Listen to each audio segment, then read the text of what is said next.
how often is life ever perfectly balanced? It's a losing battle because you're naturally going to have these situations in life that come up. So to me, it's the wrong mindset. Welcome to the Dad Central Show, the podcast that helps overwhelmed dads conquer stress, build confidence, and become the father their family brags about. Join Drew Solon, a leadership coach and father of 5, and Ed Gow Jr., a fatherhood advocate and contributor to the Good Men Project, as we guide you through the journey of fatherhood. We'll show you how to connect deeply with your family, manage your time and energy better, and master tools to become the dad you want to be. Let's get started. Well, today on Dad Central, we're going to be talking about creating a weekly dad routine, time for work, faith, family, and yourself. And we're going to talk about, naming the constant feeling of being behind. Call out the lie. Oh my gosh. Balance means equal time everywhere. And then we're going to do a reframe. Integration and adaptability, beats rigid schedules. So we are back again on Dad Central, a parenting podcast to reduce stress and build confidence in fatherhood. And as always, our show is sponsored by Dove Men Plus Care. Dove Men Plus Care believes that care is the best of a man because when men care for themselves and others, there's a positive impact. So, Drew, what do you think about when we chat about this conversation piece? I think how challenging it is, honestly.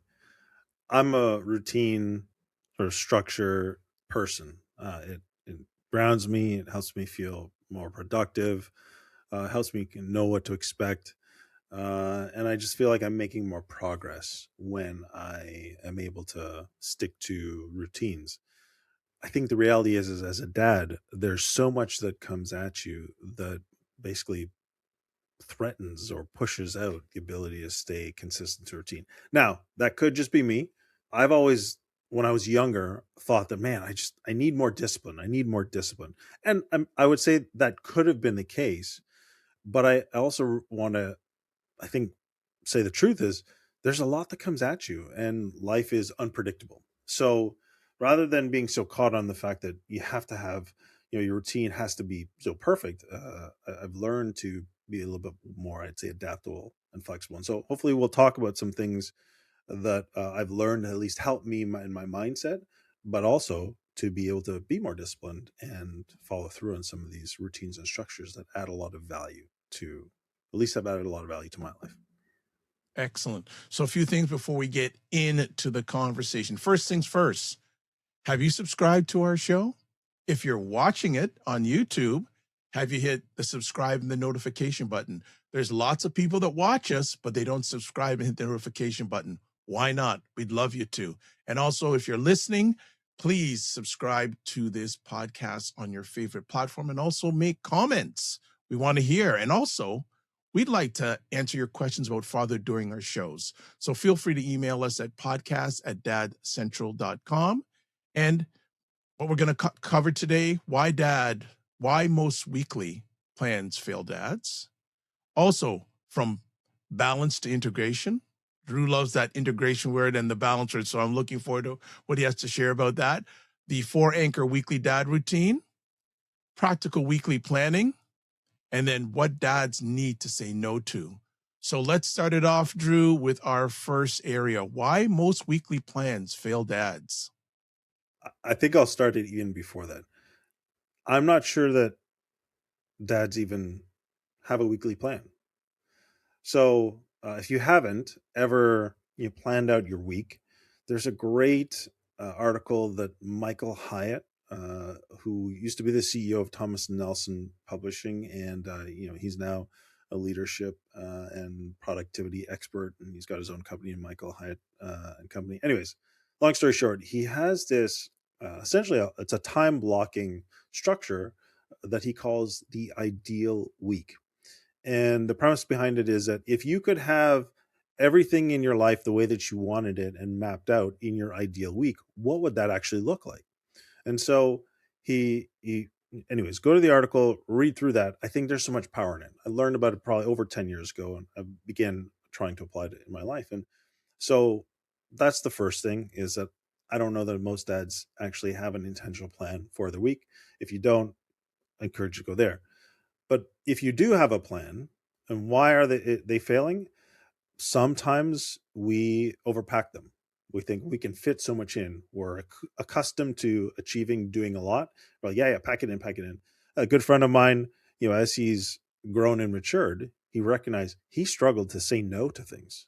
And so that would literally push him to the edges in terms of his time and energy because he couldn't say no. So he's learned how to adjust that. Sometimes we have unrealistic energy assumption. This is me. I think I can do a lot and I've got a lot of energy. And then, sometimes I'm like, man, I'm actually kind of wiped out now and I don't have the energy, but you kind of push through. You do that consistently over time, recipe for burnout. The other thing is sometimes we treat every role that we have, work, home, whatever else, friend, as equally urgent every day.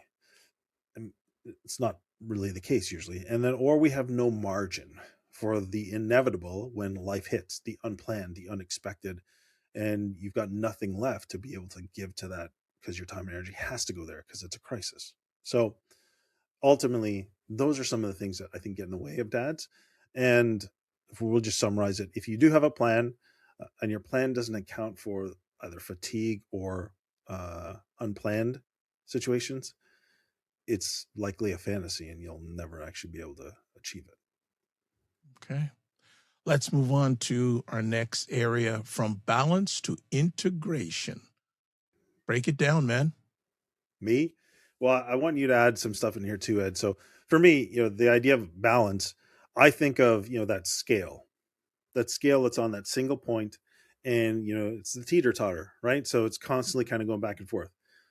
To me, what that mindset or visual depicts is how often is life ever perfectly balanced? I'm going to venture to say almost never. So if you're constantly trying to get there, it's a losing battle because you're naturally going to have these situations in life that come up. So to me, it's the wrong mindset. You're trying to get it to this sort of perfect place, but that's not the reality. Whereas if you recognize and look at life as more of like you've got this whole pie, it's a 24-hour clock, whatever you want to say, and the reality is you have to integrate all the different elements of your life within that one pie. Well, how you divide the time up within that is totally up to you and those who are in your life in some respects, right? If you have a job that takes you to work and your working hours are 40 hours a week, well, there's 40 hours, but guess what? You've got all this other time that's yours to do as you wish. So how do you integrate the most important elements of your life that matter the most within the time that is yours? Back to this, we talked about it in our last podcast, the circle of control. Well, this is one way you can do it. So to me, integration is being intentional with the time that you do have to maximize it based on your goals and what matters to you and your family, which is different than John beside you or Jerry over there or Chris, that you admire online, whatever it is. You build it based on yourself. Those are some of the thoughts that I have around it. Yeah, I'll add on a Dad Central reframe, and here are some suggestions for everyone out there. Make some days lean work heavy, then make some days lean family heavy, and realize that faith and self care are anchors, not add ons. Really and truly have that faith and self care, make them foundational, not, oh, where am I going to add it on here? Those have to be foundational for you. So, really, really important that you have that foundation. Like when you're building a house, if there isn't a good foundation, what happens to the house? Don't have to answer that. So let's next talk about the 4 anchor weekly dad routine. Yeah, so this is something that you can take and adapt. You can modify as you want, but at least it's something as a starting point. If you've got a plan, great. Maybe this will help deepen or simplify the plan you've got. So the 4 anchors are, well, be work or an occupation, whatever that might be. Anchor 2 is family. Anchor 3 are faith and spiritual practices, and anchor 4 is yourself. So we'll walk through, and Ed and I will add some comments in each. But it's pretty straightforward, right? But here are some guidelines within each of these anchors to help you. So ultimately, work should have a defined beginning and end, right? You should know, okay, this is what time I'll be starting my work, and this is what time I'm going to end. And there needs to be the ability to leave work at work and go back into the other parts of your life. That's kind of my thoughts on it. Ed, what are your thoughts on it? Oh, well, just adding on to that, when is enough for the week? Like some people I know work 60, 70, 80 hours a week. That's more than enough. So define when you're going to stop. Really, let's put a boundary on how much you're going to do for the week and have one weekly work priority. But I really want to go back about probably Drew and myself know people that are workaholics, especially if you're a dad, father, a male caregiver. That just from my lens, that's not a good thing because you're not serving yourself well, and when it comes to your parenting, you may not be serving your family well. So that's where I want to add on in regards to anchor one. Drew, do you want to add anything before we move to anchor two? No, I think I'll save what I'm going to share for a little bit later. So anchor two is family, presence over quantity. Drew, what are your thoughts on that? Yeah, presence I think is crucial. We've all, let's say we've been at work, we're in a meeting, but our mind's elsewhere. We're at the meeting, but we're not actually present. Same thing. We've been at home, and then we've been pinged. There's an email. There's something going on at work, and you're at home. You're sitting at the dinner table, but truthfully, your mind is on the problem that you got to find a solution for, or the something that's going on. And so, the important element here is when you are with your family, that you have completely removed other elements that are on your mind, so that you can be present with your family.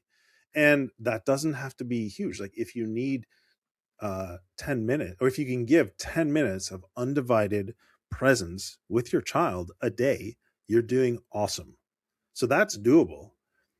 And so that is, to me, the most important thing when it comes to this anchor is make sure that you carve out presence with your family. And if you can, the ability to have one-on-one interaction is really valuable if doable, because it does beat this idea of like constantly coming in and out, or being there but not really fully being present. I think that if you have to default 10 minutes a day, undivided attention, put all notifications, phones, everything else, and drop the pressures that you're feeling to relate to, listen, understand, and empathize those with your family, you will be doing yourself a huge favor as far as them feeling like they matter to you, and feeling like you understand, and feeling like you're available to them. That's the big difference maker from my perspective. Only thing I will add to that is if you're starting from ground zero, start small. Start small and build onto that. And if it's small and consistent, it will grow to other things. I always say it's the little things that grow into big things. So definitely small and repeatable connection points, and also small and repeatable one on time beats are really good. So the small and repeatable, if you can start with that, you're on your way. Let's talk about faith and spiritual practices for those who have those, and it's consistency over length. Drew, your thoughts on that? So to me, the greatest value from this is peace of mind, right? There are so many, I guess, intrusions in our world today that can destroy our peace of mind. And if you look at the statistics, especially when you look at teen or young adults, or even just the overall mental health crisis, clearly we are struggling to have peace of mind. So if we want to have what I talked about before, presence with our family, or full presence at work where we're relied upon as well, or even be able to, as we talk about Anchor 4, take care of ourselves well, the greatest benefit is to engage in some form of faith and spiritual practice, because it can provide you with a deep sense of peace. And so for me, this doesn't mean that sell your possessions, you go over to Bhutan and enroll in a Buddhist monastery. That's not what I'm talking about. What I'm talking about is how can you find moments in your day to have some touch points around a faith or a spiritual practice that produces a lowered heart rate, a quieted mind, a sense of control and hope that you can make the things that you want to come about in your life. You can actually do it. You have a sense of agency, you have a sense of ownership, you have a sense of your belief. To me, that's tremendously powerful, not only for yourself, but also for those who you're in close relationship with, your family, because then they see you modeling something that is powerful and tangible and helps you show up in a way for them and with them that they can then take that up and become encouraged and hopeful and be able to move forward positively. So those are some of my thoughts, Ed, but I'm sure you can add to this too. Yeah, I'll just add one little thing on top of it. If you can, also schedule during the week a longer reset. So one longer reset during the week. So certainly do have your daily touch points and daily moments. Like for myself, I make sure that I at least once a day have 15 minutes where I do absolutely nothing. No phones on, nothing on, and just quiet. Like when we get summer where we are, what I like to do is in the summertime, I will spend 15 minutes, go out on my veranda, just eat, no phones, no nothing, just have that peace, or even first thing in the morning. And I'm challenging myself, I think, in a way I may even go out for a morning walk, no matter what the weather is. We'll see about that. So let's go to anchor 4. Yourself, non-negotiable maintenance. Drew, where do you land on that? Well, I mean, my undergraduate degree was kinesiology. I was involved in sport or athletics, and physical performance was always important. So I feel like and I grew up with a family who engaged in naturopathic medicine, organic foods, and my mom always asked me, so after a performance, especially if it wasn't a great performance, so how did you sleep last night? So it was harping me on the value of sleep. So I feel like this one comes naturally to me in terms of like the physical. But what I've learned as I've aged is more about the mental, the emotional, and the spiritual, which we just talked a little bit about, and how important all of those elements to invest in and protect to my overall well-being. Unfortunately, the time when I learned this the most for the non, I'll say physical, more the spiritual, emotional was after my separation, and that was a very brutal time, and I was forced to reevaluate, and I was also forced to push a lot of stresses that I didn't even realize I was carrying out of my life. I was on a stress leave.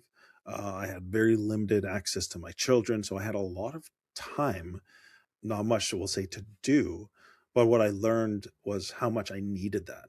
So investing in yourself, sleep, exercise, quiet reflection, friendships, social interactions, learning a new skill, engaging in a hobby, all of those are so crucial for us because it's easy to lose yourself in the process of trying to be all things to all people, or to achieve a particular relentless goal that is so important to you, or to kind of be the family man that you want to be without taking time to still connect to who you are and what matters to you, and things you fill you with joy or energy or fun. So I think this is a very important one if you want to run the fatherhood race as a marathon and make it to the end.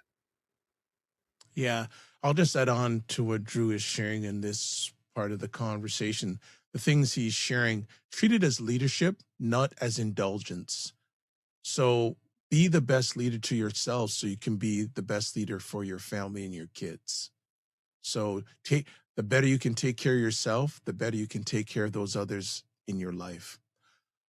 Let's talk about practical weekly planning.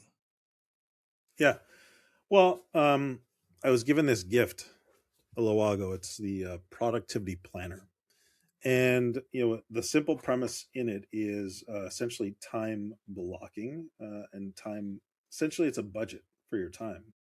as well as getting clear on priorities, right? And so you have to track your time. Like, so let's say, you have a savings goal. What do you have to do? You have to track one, your income, your expenses, and then you have to track how much you're actually putting into investment, and you have to track the return on the money that you're putting in.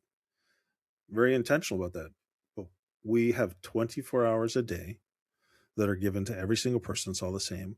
But how do we use that time, and do we actually track what we're doing with it? Look, this is a discipline.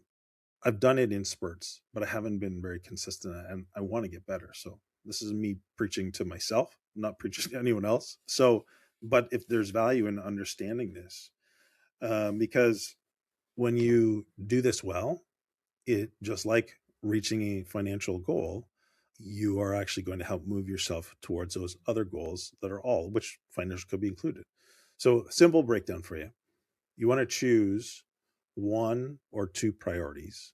I say per role. So, one at work or two at work, one or two with your family, one or two in your faith and spiritual practice, or one or two in for yourself.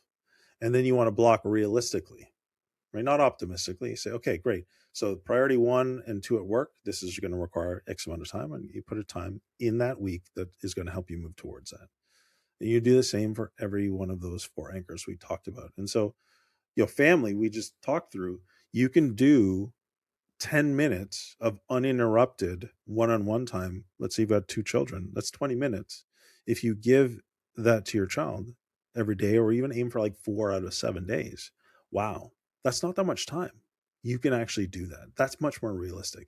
And then the other thing is, if you don't do this, you need to leave white space. You need to leave margin in your calendar, and you got to intentionally plan for that. Where are the openings, the windows in your week that you can block aside?